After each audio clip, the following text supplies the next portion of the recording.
Jai. Namacharji Laharidas Thakur ki jai. Jai. Prem se kaho Shri Krishna Chaitanya Prabhu Nityananda Shri Advaita Gadadhar Shri Vasadi Gaura Bhaktivinoda ki jai. Shri Shri Radha Krishna Gopa Gopinath Shama Kund Radha Kund Giri Govardhan ki jai. Vrindavan Dham ki jai. Mayapur Dham ki jai. Yamuna Mai ki jai. Ganga Mai ki jai. Bhakti Devi ki jai. Tulasi Maharani ki jai. Tamaveda Bhaktivinoda ki jai. All glories to the assembled devotees. All glories to the assembled devotees. All glories to the assembled devotees. All glories to Sri Guru and Sri Gauranga. Hare Krishna Krishna Hare Krishna Bhaktivedanta Samani Nandini Namaste Saraswati Devi Murni Pachani Visheshan Adipastita Adhisthani. Om Namo Bhagavate Vasudevaya. Om Namo Bhagavate Vasudevaya. Om Namo Bhagavate Vasudevaya. Om Namo Bhagavate Vasudevaya. Om Namo Bhagavate Vasudevaya.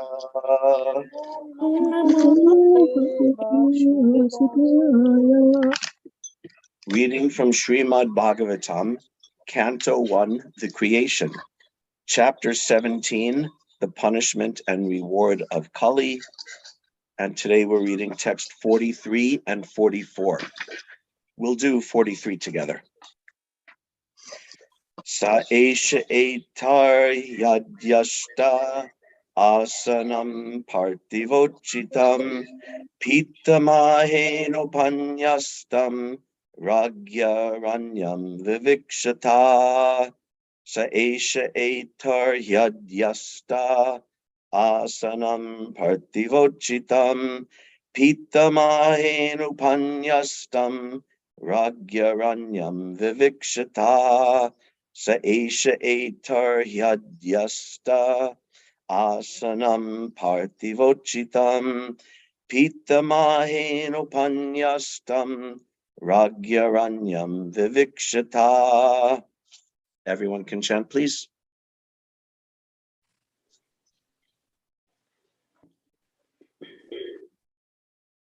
Saesha Yatyapyasta Asanam Parthivochitam Pitamahenoupanyastam Rajñaranyam Vivikshata.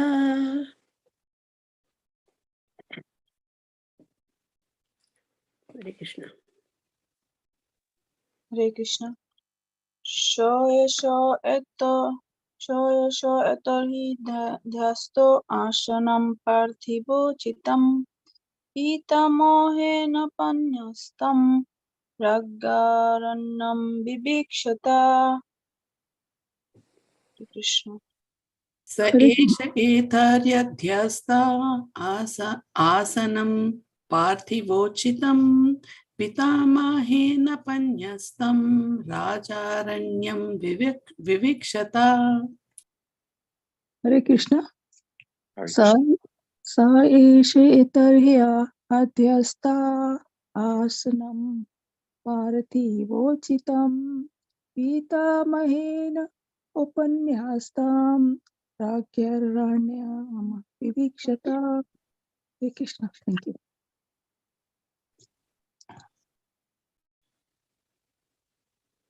Anyone else? Okay, I'll read text 44 now.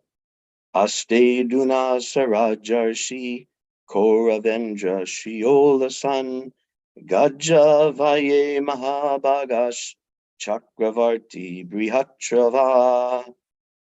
Word for word translation. Sa, he. Esha, this. Etar, he, at the present. Adyaste is ruling over. Asanam, the throne. Parthiva uchitam, just befitting a king. Pitamahena, by the grandfather. Upanyastam, being handed over. Ragya, by the king. Aranyam, forest. Vivikshita, desiring. Aste, is there. Aduna, at present. Sa, that. Raja Rishi, the sage amongst the kings. Kaurava Indra, the chief among the Kuru kings. Shriya, glories. Ulasan, spreading. Gajavaye, in Hastinapur. Mahabhaga, the most fortunate. Chakravarti, the emperor. Brihatrava, highly famous. Translation: the most fortunate emperor, Maharaj Parikshit, who was entrusted with the kingdom of Hastinapur by Maharaj Yudhishthir when he desired to retire to the forest, is now ruling the world with great success due to his being glorified by the deeds of the kings of the Kuru dynasty. Purport by His Divine Grace Srila Prabhupada. The prolonged sacrificial ceremonies undertaken by the sages of Naimisharanya were begun shortly after the demise of Maharaj Parikshit. The sacrifice was to continue for 1,000 years, and it is understood that in the beginning, some of the contemporaries of Baladev, the elder brother of Lord Krishna, also visited the sacrificial place. According to some authorities, the present tense is also used to indicate the nearest margin of time from the past. In that sense, the present tense is applied to the reign of Maharaj Parikshit here. For a continuous fact also, present tense can be used. The principles of Maharaj Parikshit can be still continued, and human society can still be improved if there is determination by the authorities. We can still purge out from the state all the activities of immorality introduced by the personality of Kali if we are determined to take action like Maharaj Parikshit. He allotted some place for Kali, but in fact, Kali could not find such places in the world at all, because Maharaj Parikshit was strictly vigilant to see that there was no places for gambling, drinking, prostitution, and animal slaughter. Modern administrators want to banish corruption from the state, but fools as they are, they do not know how to do it. They want to issue licenses for gambling houses, wine, and other intoxicating drug houses, brothels, hotel prostitution, and cinema houses, and falsity in every dealing, even in their own. And they want at the same time to drive out corruption from the state. They want the kingdom of God without God consciousness.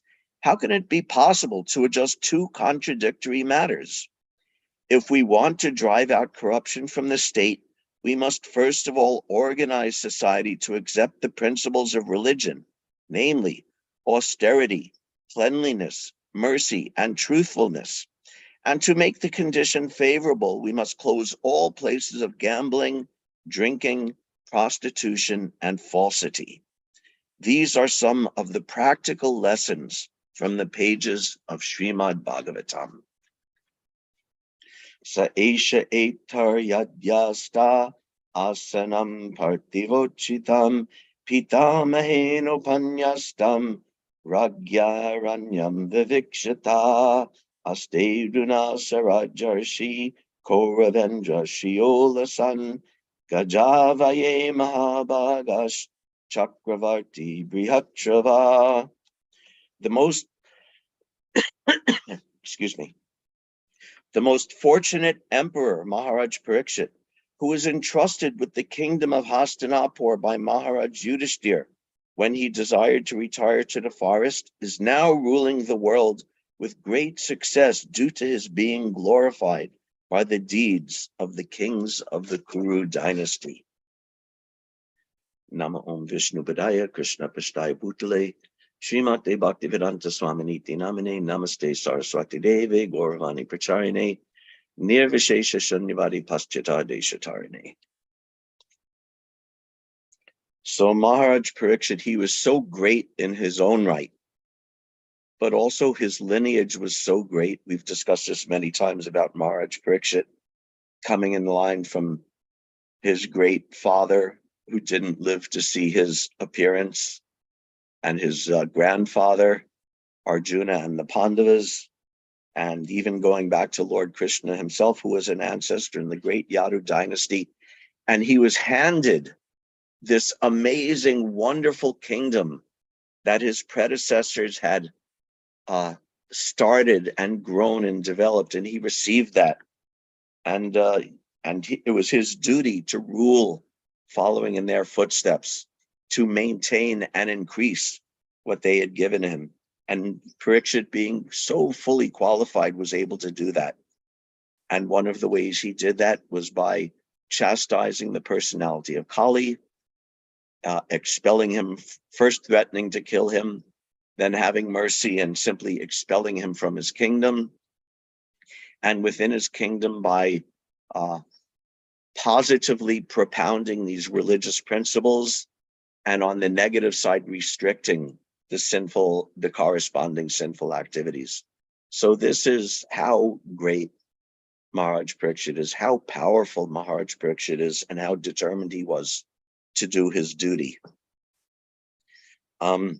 Before I really get into the meat of this verse, I wanted to recall my class from 2 weeks ago. And the reason I want to is because I feel like I was actually a little bit mistaken in my presentation from 2 weeks ago. The verse was text 28, and in it, Parikshit was taking up his sword. He was ready to kill Kali, and Prabhupada very strongly and very enthusiastically in the purport writes more strongly, but in a similar vein to what he's explaining in today's purport. He writes, the administrators cannot prevent corrupt activities by allowing wine shops. They must at once close all shops of intoxicating drugs and wine and force punishment, even by death, for those who indulge in habits of intoxication of all description. That is the way of stopping the activities of Kali as exhibited herein by Maharaj Parikshit, the Maharata. So that was my verse and purport. And I actually, because as I explained, I have a little bit of a problem and issue with these very strong-arm political tactics, even when voiced by Prabhupada. So I actually avoided that purport and conclusion and sort of ignored it and spoke on something else. So I actually felt a little guilty about doing that. And then a couple of days later, I had the opportunity to speak with Vishnu Gada Prabhu. And Vishnu Gada is so nice and so polite and such a gentleman, but also so strongly determined to understand Prabhupada, his mood, his instructions, his way of doing things. What he could have said to me was, Acharya, what the hell, man? You ignored the whole purport and spoke on something different. But because, like I said, because he's a gentleman and also because he's very intelligent, instead he simply asked me some questions. Oh, Acharya, what do you think about this? What do you think about that? We even discussed a little bit about the history of prohibition in America. And thus, without chastising me directly, he actually made me myself realize the error of my ways. So I wanted to apologize for that. And maybe in today's class, we can also address that a little bit, what I failed to address last time. So I don't know. I don't think I see Vishnu Gada Prabhu here today, but I'd like to thank him for pointing that out to me, making me realize that. Because when we're reading Srila Prabhupada's books, when we're studying Srila Prabhupada's books and preaching on the basis of them, aside from having some basic knowledge of Krishna consciousness, aside from being a practicing devotee, it also requires a degree of intellectual honesty. And what I did 2 weeks ago was a slight, I don't want to make it bigger than it is, but it was a little bit intellectually dishonest. I felt a little disappointed in myself that we have to take Prabhupada's words for the most part, at face value and accept and understand that what he's saying is intelligent and useful and actually meant for us to understand as it is. We have that phrase, as it is, Bhagavad Gita, as it is. So we have to understand Prabhupada as he is. So I'll try to do that a little bit better today. And the first point of that is understanding that these sinful activities, meat eating, illicit sex, intoxication, and gambling, actually are such a great harm to the individual and to society as a whole, that it actually is required that these things be stopped if we want to advance as individuals, as human beings, even not as devotees, even just as ordinary human beings. If we want to advance ourselves, if we want to purify ourselves, if we want to live a good, pure, moral life, we need to restrict these things. And a very small percentage, but some people understand this, because, as we say, the religious terminology is that these things are sinful. Sinful means they're against the order of God, and they're also so intrinsically damaging that they absolutely contradict the life of purity and the life of religion and the life of spirituality. So important that actually, without giving these things up, one cannot really even, or let's say it's very difficult for one to take to the path of devotional service. Bhagavad Gita stresses this in the 7th chapter. And I think in 2 weeks, a week from tomorrow, I think this is the verse for the Sunday feast lecture, in fact, that yesham twantagatam papam jananam punya karmanam, that only antagatam papam, after one is given up, left behind, completely left behind all sinful activities, jananam punya karmana, and taken up a life of purity, a life of piety, a life of goodness. Only when that happens is it possible, te dvandva moha nirmuktam, only then is it possible for all one's illusion to become eradicated. Te dvandva moha nirmukta, the dualities of delusion in this material world can only become possible when you leave aside sinful life and take up pious life. And when you're able to do that, you give up the sinful life, you take up the pious life, you are able to give up illusion. Giving up illusion means you're actually able to see things as they are. Then the next step in the process is bhajante mam dridhavrata. Then Krishna says you are able to worship me with firm determination, dridhavrata, with a firm vow, with fixity, with vyavasayatmika buddhi. If you're still absorbed in sinful life and impious life and remain in illusion, then the possibility of devotional service is very much reduced. By the mercy of Krishna, by the mercy of specifically of Chaitanya Mahaprabhu and the devotees, even the most sinful person can gain access. But generally speaking, if you remain sinful, it's very, very hard to take up devotional service and to advance in devotional service. Srila Bhaktisiddhanta Saraswati told the very fun story about the wedding party. That there was in a village in India, in a village just a little bit down the river, there was a big wedding. So everyone in this one village, they all very much wanted to go to the big wedding. If you've ever been to a village wedding or a traditional Indian wedding, you always want to go because it's so much fun and there's amazing feasting and festival, and it's a huge celebration. So the whole village wanted to go. So, but it's a little bit down the river. So the night before the wedding, they all piled into, they approached the boatman who was going to take them, and they all piled into the boat late at night. And their plan was, so the boatman, he started rowing and rowing and rowing, and all the people are in the dark and maybe falling asleep, and he's rowing all night long, rowing so hard. And the next morning, everyone wakes up and the sun comes up and they see they're still at the dock where they started. They hadn't moved an inch because the boatman had forgotten to untie the rope from the dock.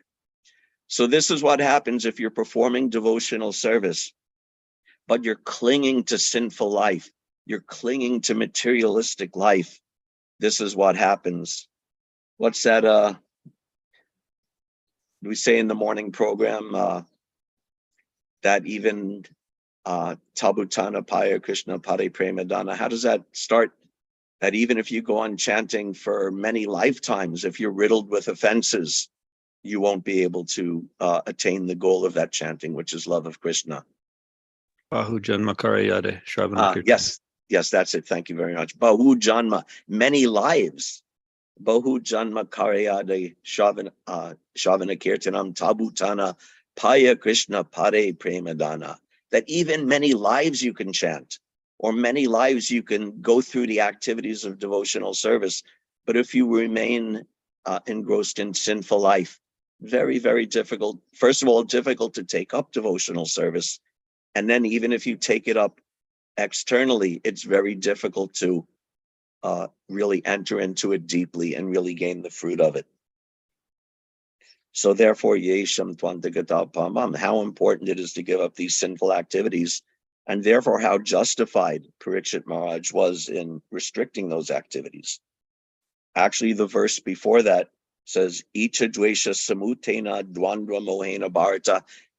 Krishna says that everyone, he uses the same words, dvandva mohena, everyone in this world is absorbed in this illusion, fixed in illusion, and unable to purify themselves and unable to enter into devotional service. Everyone. So in the purport to the next verse, the commentary, Srila Vishwanath, Baladev Vidyabhushan says, oh, everyone? Well, if everyone is, then how does anyone advance? How does anyone become a devotee? And he explains that it's simply by the association of devotees. By the association of devotees, one is able to get the faith and the intelligence and the determination to give up sinful life. We were all, I'm guessing, or most of us, sinful in our pre-Krishna conscious life, but we got some association of Prabhupada's books, association of a devotee, and we gained some faith. Ado Shraddha, Tata Sadhu Sangha. We had some faith. Oh, let me hear from this book, or let me hear from this devotee. We had some faith that we were willing to hear. And then we're able to take the advantage of Sadhu Sangha. Ado Shraddha, Tata Sadhu Sangha, and Bhajana Kriya. Bhajana Kriya means, in this context, that you're taking up the activities, the regulations of devotional service. That no more meat eating, no more illicit sex, no more intoxication, no more gambling. Prabhupada said Krishna consciousness is so simple. 1 yes and 4 no's. And the 1 yes, chant 16 rounds every day, and the 4 no's are the 4 regulative principles. So they go together, they're both necessary. So this is how important it is, giving up these sinful things. And they're so destructive, not just to devotional service, but to life in general.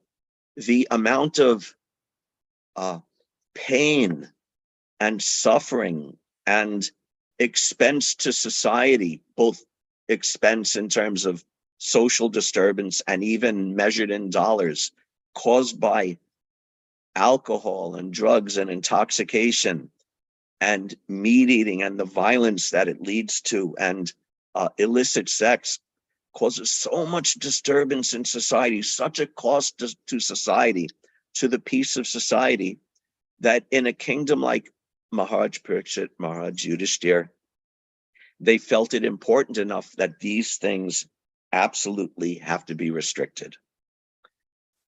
So how are they restricted? What's the means for restricting them? Some hint is given. Let me see if I could quickly find this in today's verse. From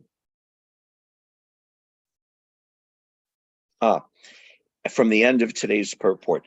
If we want to drive out corruption from the state, we must first of all organize society to accept the principles of religion, namely austerity, cleanliness, mercy, and truthfulness.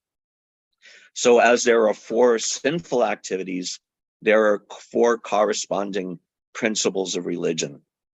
that Prabhupada mentions here. Cleanliness, mercy, truthfulness, and austerity. And if you simply try to stop the sins, but without instituting and promoting and supporting the positive principles of religion, then that's going to be a very difficult thing to do, a very actually impossible thing to do, because they go together. They're actually two sides of the same coin. In Vedic epistemology, when something is being described or something is being defined, there are two parts of the definition. One part is called Swarup Lakshana, one part is called Tatashta Lakshana. And according to application, those words have different meanings, but one understanding is that there's a positive definition and a negative definition. Just like if we look at Rupa Goswami's perfect definition of devotional service in Bhakti Rasamrita Sindhu.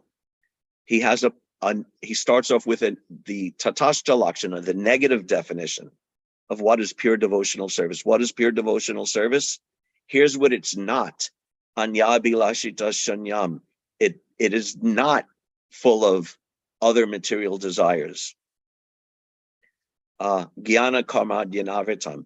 It does not have desires or activities of jnana, of karma, of yoga. So this is a negative definition. This is what pure devotional service is. It does not have these things. And then he gives the positive definition. What is pure devotional service? Anukulena krishnanu shilanam bhaktir uttamam. That pure devotional service is performed in the parampara system, following in the footsteps of the Shastra and the Acharyas, and activities that are specifically and explicitly meant for pleasing Lord Krishna. So we have a positive side, what it is, and a negative side, what it isn't. So similarly, if we want to behave properly, we have this positive side that we have to cultivate mercy. We have to cultivate truthfulness and cleanliness and austerity. And on the negative side, also, if we want to behave properly, we have to kick out far away meat eating, illicit sex, intoxication, and gambling. And you can't have one without the other. If you don't cultivate mercy, if you have no mercy, why would you want to give up eating meat? And if you give up eating meat, because it's the hip thing to do today, or because I don't want to get cancer, or whatever it may be. But if you don't cultivate that mercy, then that also intrinsically doesn't have much spiritual value and also will not last. Because if we look in the population, there's way, way, way more fallen vegetarians, ex-vegetarians, than there are vegetarians in the world. That people try it and then give it up because they haven't simultaneously cultivate the qualities of religion that go with it, or trying to restrict illicit sex life, which causes so much damage in society of disease and destroying families. But unless you're able to cultivate the principles of religion along with it, giving it up is going to be very, very difficult. So therefore, we can understand that, at least in one sense, great kings like Maharaj Parikshit are justified in this strong, law and order mood of restricting these things, even taking extreme measures to do so. So it's justified, and we can appreciate that, because the death, destruction, and misery caused by these things is almost incalculable. The harm it causes in society, and also very often with these things, the harm caused by them falls on the most vulnerable members of society. The women and the children are often the victims of these things. So Prabhupada, in this chapter, in this verse, and in many places, he talks about that these powerful kings, by force of law, are restricting these things, telling Kali, you cannot exist where these things happen. And Kali said, but these things don't even exist in your kingdom, so what can I do? So we can understand, Yudhishthira, Parikshit, Bhishma, actually to understand the greatness of these Rajarshis, Rajarishi, which was also a term referenced in today's verse. these saintly kings, these kings who are as good as saints, as good as the sages in the forest, you can't understand them really unless you understand this Vedic paradigm of rulership. So we need to understand this. We need to appreciate this.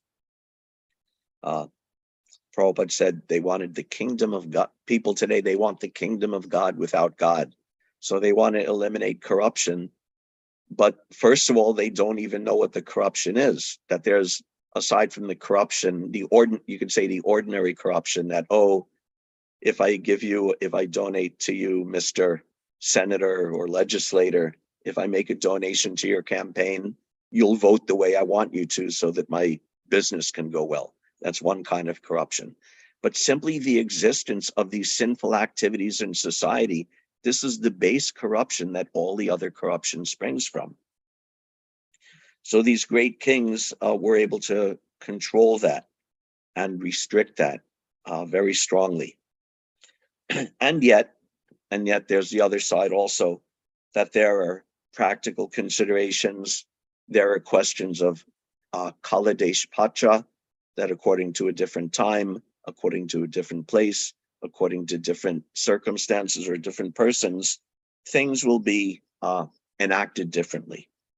Here, one example of this, there's a statement earlier in this same volume of Bhagavatam, in the 15th chapter, Prabhupada writes in the purport, let's see. In the Brihad Vaishnava Tantra, he writes, it is clearly mentioned that anyone who considers the form of Lord Krishna to be made of material energy must be ostracized by all means. And if by chance the face of such an infidel is seen, one must cleanse himself by jumping in the river with his clothing.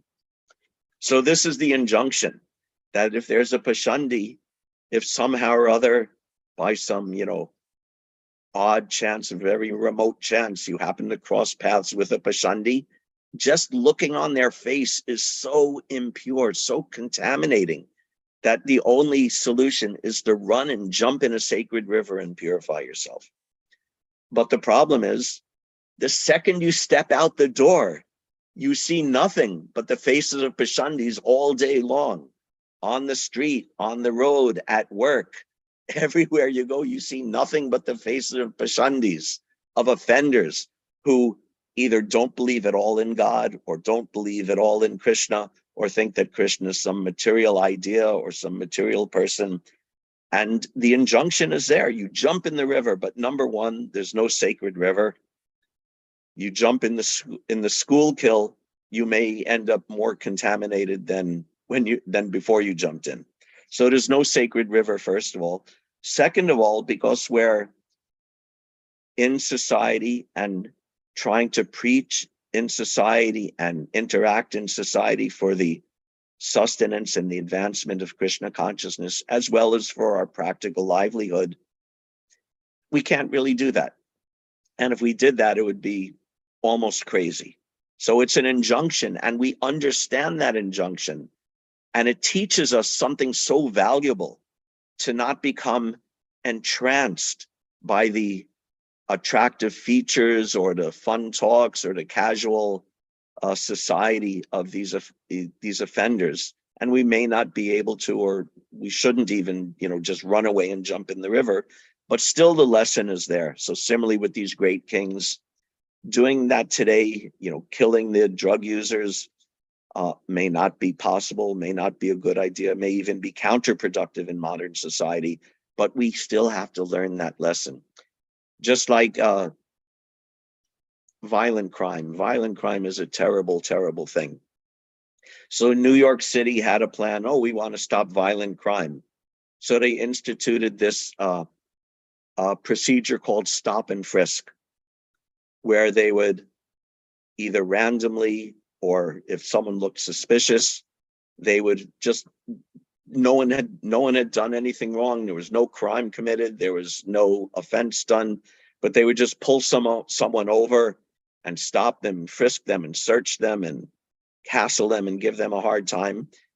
And first of all, it didn't do much or anything to stop crime. And second of all, it became obvious after a long time that it was actually just a measure of oppression and a very racist practice where the police were harassing almost exclusively the black people in society.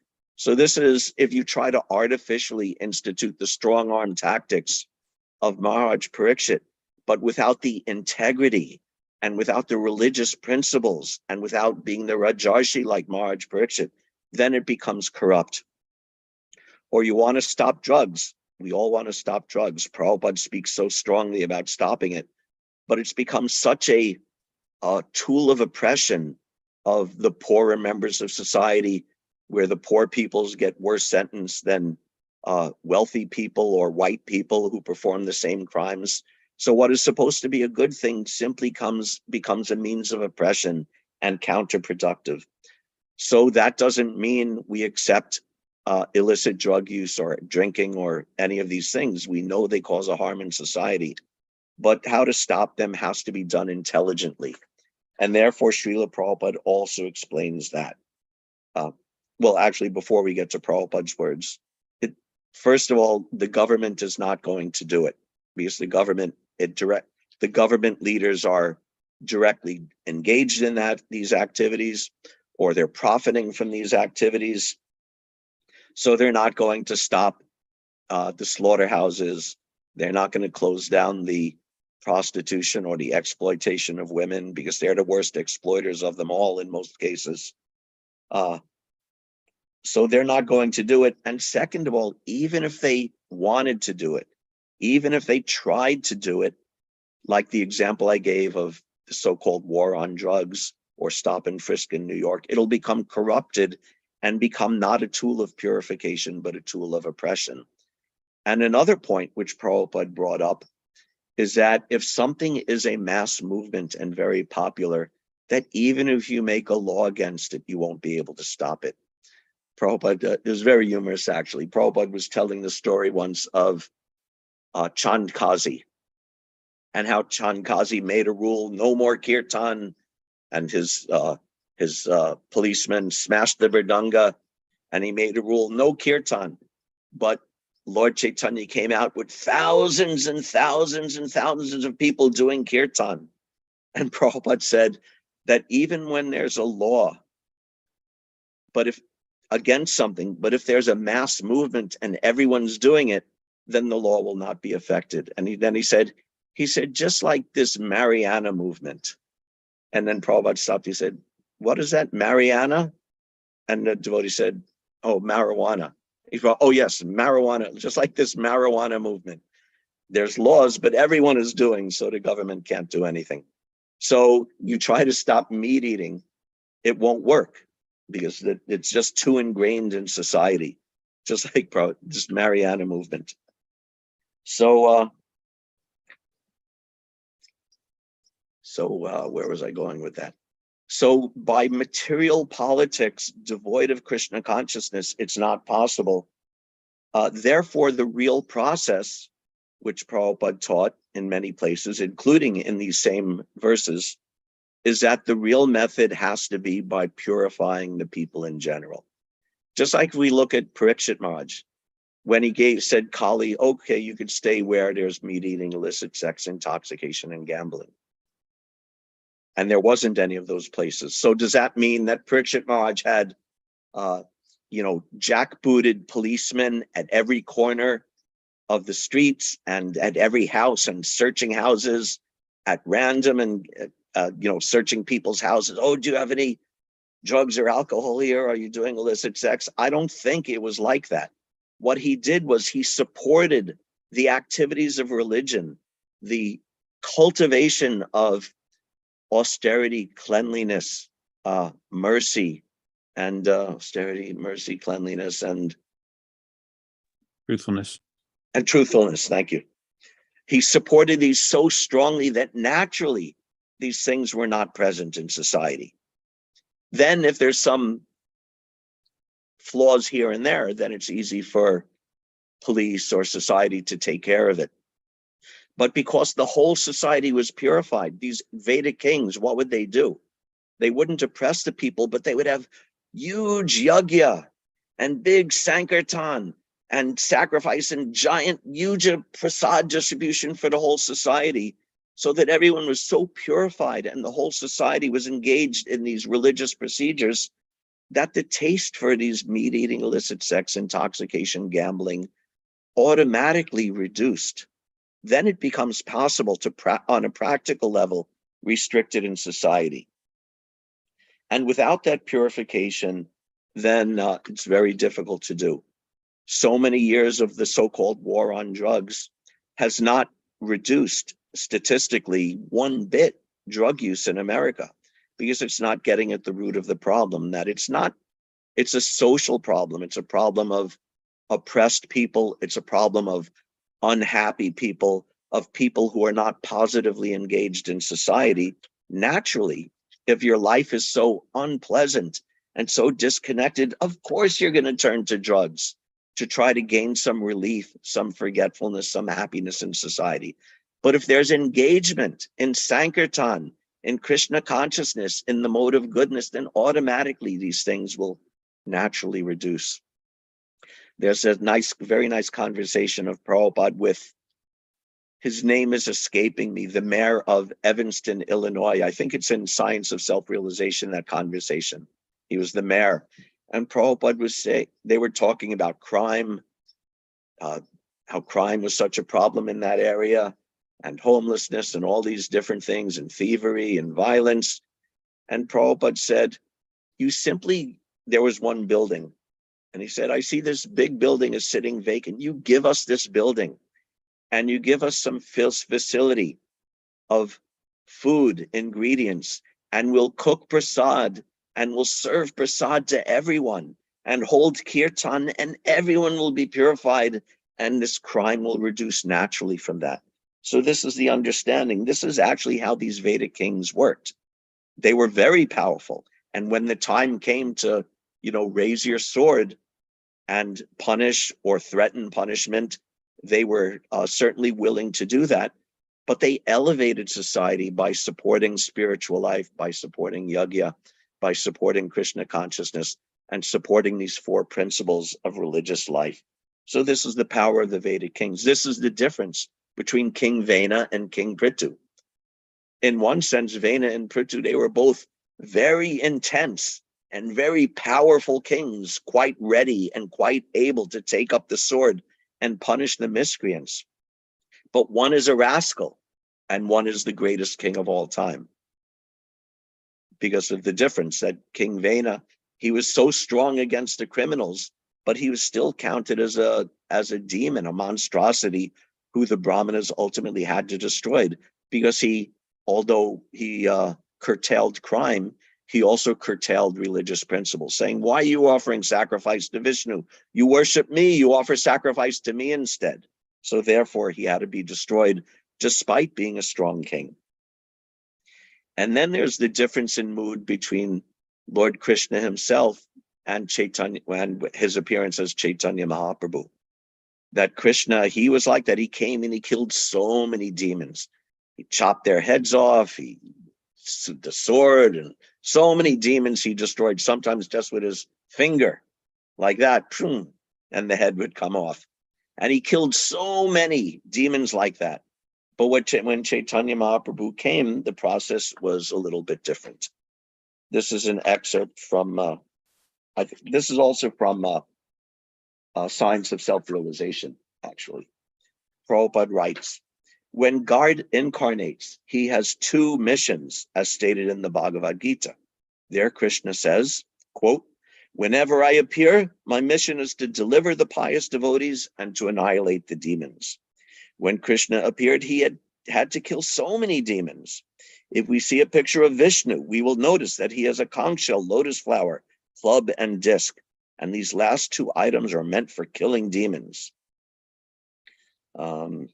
So Krishna, or God, comes with two missions: to give protection to the devotees and to destroy the demons.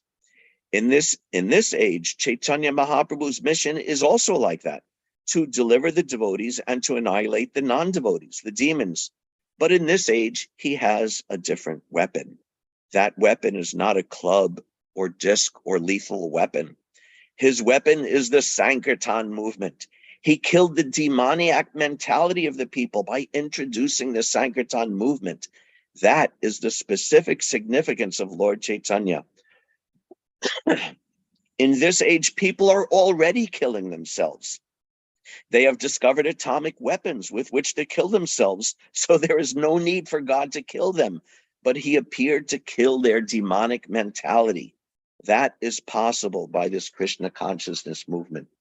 So this is the practical application of this for us in ISKCON, in the world today, that we appreciate and worship these great kings who are so powerful to restrict sinful activities. And we have that same duty, but we have a different method of doing it, and that's by spreading Krishna consciousness. Here's going back to in the same chapter of Bhagavatam in text 24, when in the actual verse, it's speaking very strongly about Parikshit Maharaj with his sword and threatening to kill Kali and all of this in text 24. But in the purport, he explains what it means for us. Purport of the Bhagavatam principles will automatically render all men austere, clean to the suffering and truth, correct, which are very prominently exhibited at the present moment. You cannot check all these statutory acts and police vigilance. You have to cure the disease of the mind by the proper medicine, namely advocating the principles of Brahminical culture or the principles of austerity, cleanliness, mercy, and truthfulness. So even in the context, he's talking about Parikshit Maharaj, but in the purport, he's explaining the practical application of that for us. That the real method of stopping meat eating, illicit sex, intoxication, and gambling is the preaching of, Prabhupada says, the preaching of the Bhagavatam principles. And what's the Bhagavatam principles? Krishna consciousness. So that was Prabhupada's idea. That was Prabhupada's hope for this Krishna consciousness movement, to purify society, not necessarily with a sword in our hands killing the demons, but by preaching. There's another letter, it escapes my memory now to whom this was written, but he writes, "You have rightly understood the potency contained within my books. So far as being leader is concerned, leader means spiritually, not materially. This you should understand very clearly. If spiritual potency and strength is there, then material intelligence will automatically follow. We must have a solid foundation of chanting and following the regulative principles. Then one is fit to lead others. I hope you will understand this point." So this is the idea that these Veda kings, they were so powerful and so pious, and their mandate was to protect society from all sorts of violence and degradation at all costs. And they did that in a twofold way, by supporting the religious principles, and then in extreme cases, they would actually use law or violence to restrict criminals. But the main thing was they were so religious, so pious, that the society automatically became pious and automatically left aside these things, so that Kali couldn't even find an instance of meat eating, illicit sex, intoxication, gambling in his kingdom. So I don't know if I've redeemed myself from last time, but I feel a little more peaceful in my heart that at least I attempted to some degree to do justice to Srila Prabhupada's presentation, and inspire us also, that preaching is the method that will change society. It won't happen by doing yagyas, by materialistic yagyas. It won't happen through violent campaigning. Just like Prabhupada mentions in today's purport, the sages at Naimisharanya. They started doing this sacrifice by performing fire yagya. But then later, when they heard from Sutta Goswami the teachings of Shukadev Goswami, they actually said, and this is a little later in the Bhagavatam, oh, we've been doing this fire sacrifice for so long, and we've been doing it so much that our clothes on our face are blackened by the soot from all the fire sacrifice we've been doing. But now that we've heard the teachings of Shukadev Goswami from Yusuta Goswami, now we're actually purified. I'm paraphrasing because I can't remember the exact verse, but they said like that. So these mundane sacrifices weren't helping society. They were just becoming blackened themselves. But Krishna Katha, the principles of Srimad Bhagavatam, as Prabhupada said, this is what will save us individually, and preaching this is what will save society. Hare Krishna. Thank you very much, everybody, for your kind patience. If there's any questions or comments, we can discuss now.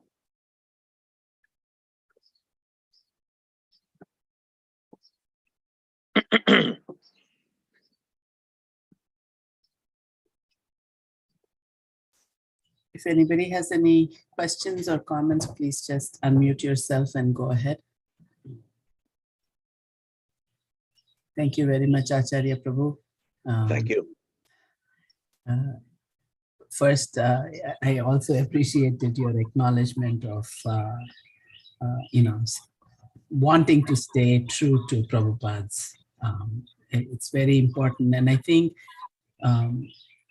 it's just really our good fortune to have people like him reminding us what is important and how to do it. Both of those. Yeah, I actually really love and respect Vishnu Gada Prabhu for that. He's so kind. He's kind and he's delicate and polite, but he's not afraid to. And more, actually, I told about this instance, but more than once after class, he'll say, "Oh, Acharya, do you have a reference for that?" Like double checking. Is this speculation or is this, what's the basis for this? So I so much really appreciate that about him, and he's such a valuable part of our community here. That at least I've benefited personally from his kind attention, and perhaps others of us here have as well. Yes, when I gave my first class on Zoom, that's exactly what his reaction was. Where did you hear that from? Yeah. And my comment was about silence. Silence is better than speaking. And he said, where did you hear that silence is better than speaking? And what I was trying to get to was, it is better to not say bad things. So in that way, so in my head, I had something else going on, but it came out this way.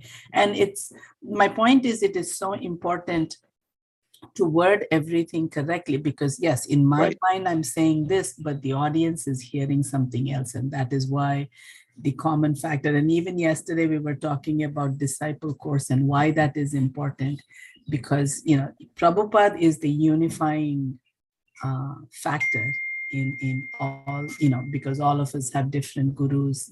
We are all also so far removed from Prabhupada, but we have different gurus, so what is keeping us united, or what will keep us united, is Prabhupada. And for that reason, it's not coming easily to me. I mean, I will still blurt out something, and it's like, where did that come from? And so it's sometimes things are becoming rote because we say it every day, and it's like, is it registering? Like that one. Yeah, go ahead, Prabhu. It's not even it's not even a bad thing. It's the learning experience. I feel from, think what he said to me and considering over the past couple of weeks, I actually feel like I learned something. I gained something from it. So someone said that, this is not a Shastra quote, I'll say up front, this is a quote I've heard from a few different people, that good judgment comes from experience, and experience comes from bad judgment. So it's not that it's a good thing to have bad judgment, but if we make a mistake and we learn from it, that's how we gain experience, and then we can progress. Yes, and a lot of times I have held myself back because I don't want to make a mistake and do something. So yes, we have to get started. If we do something, then that can be corrected or made better, or Right. or you can just excel at it. Mother Muktidatri, go ahead. Hare Krishna. Hare Krishna, Prabhu. Hare Krishna, Mataji. I have I just, read one verse in Canto 1, 11th chapter, 19 shloka. There was like, Baro mukhascha shatato janoista darshana uchuka. That means I have actually the Bengali version of the Bhagavatam. So I don't know how, my English also is not that strong. So there was so many, not even one, there was 100 and 100 prostitute. Right. Yeah. So they were coming to have a darshan of Sri Krishna when he came to Dwarka.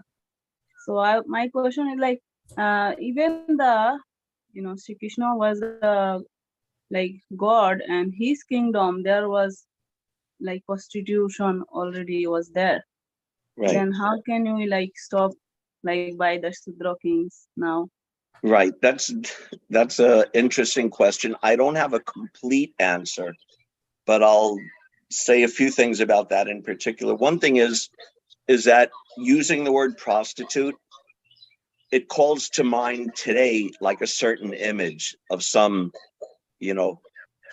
scantily clad woman on a dirty street corner, hustling people like that. This is a slightly different phenomena that, Prabhupada used the word prostitute, but sometimes he would say society women, that there were women who were not married and maybe not stuck to one man, and that was called prostitute. Actually, one time, Prabhupada was talking with one of his disciples, and he said, "Oh, in your culture, you call girlfriend. In India, we call prostitute." So there's a cultural difference in understanding what a prostitute is. Another thing that Prabhupada said, and this is also something I'll also state up front that I have a little bit of a problem with, is that Prabhupada explained that there were prostitutes in society because if there were lusty men who were going to abuse women and contaminate women by their lusty activities, that somehow it was deemed better that there be a class of women to be their victims instead of polluting the higher class women of society. I don't find that an entirely satisfying explanation, but Prabhupada did say that at least once or twice, explained like that. Other than that, what their place in society was, I'm not really sure.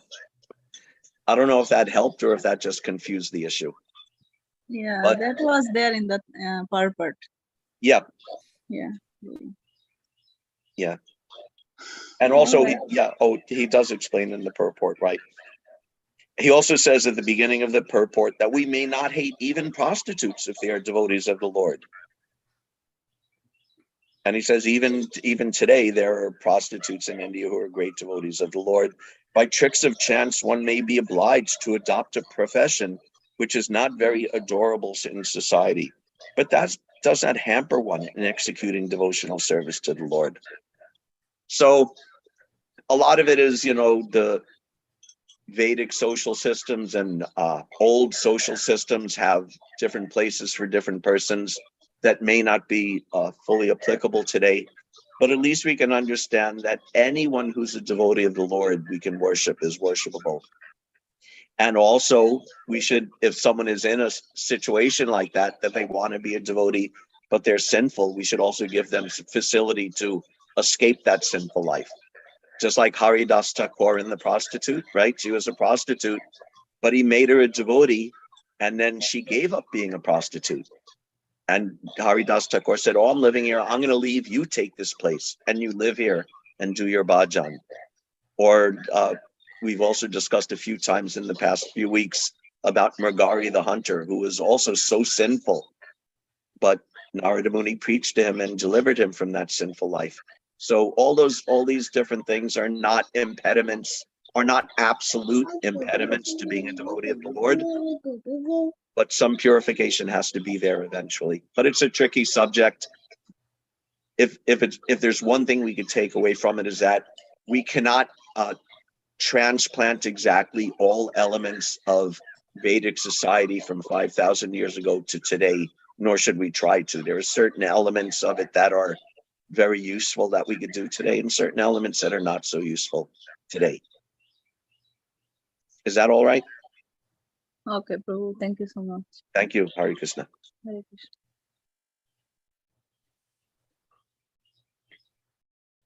Anybody? Go ahead. Anything else?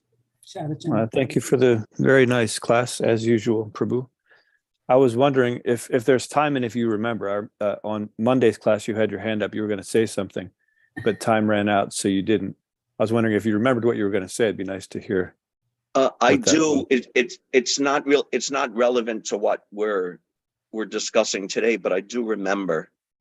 It was about how to preach to people, and how to invite them and be open to them and invite them into Krishna consciousness, and not hit them with, tons of rules and restrictions and too much all at once. So my comment was going to be that, I'll make, it's getting late, I'll paraphrase it, make it quick. I was basically going to say that, first of all, it depends all on the expertise and intelligence of the preacher, but we don't necessarily have to treat everyone who comes to Krishna consciousness like an overly delicate snowflake who can't bear the touch of an instruction or an injunction, or otherwise they'll just run away in fear. That I think someone gave the example of a person putting a book on the floor instead of on the stand, and of course we don't put Bhagavatam on the floor. And I personally don't think that someone's going to freak out if you say, "Oh, would you mind? Here's a book stand, or here's a cloth or something to set the book on." Because here in our culture, we appreciate the words of the Bhagavatam as spiritual so much that we respect it by not putting it on the floor. I didn't think that people would freak out and run away by doing that. So ultimately, it's the intelligence and the expertise of the preacher, but that you can err in both ways. That you could be too restrictive and exclude people, or you could be so open and accepting that you never challenge or never improve anyone. So that was going to be my point in that class. Thank you. Yeah, just an extension to that. I this has come into more of a focus because of the two different ways we are approaching this situation. Right. And again, I'm trying to figure out. I still don't have it resolved in my mind. Just like I had said, Prabhupada is at the center of it all. We need to be one unit. I like two different ways. It's sort of scaring me. Just recently I found out that there are a lot of people who used to come to the temple still attached to Krishna consciousness in some way, but they are not wanting to come to the temple, and that was bothersome. Yeah. We need.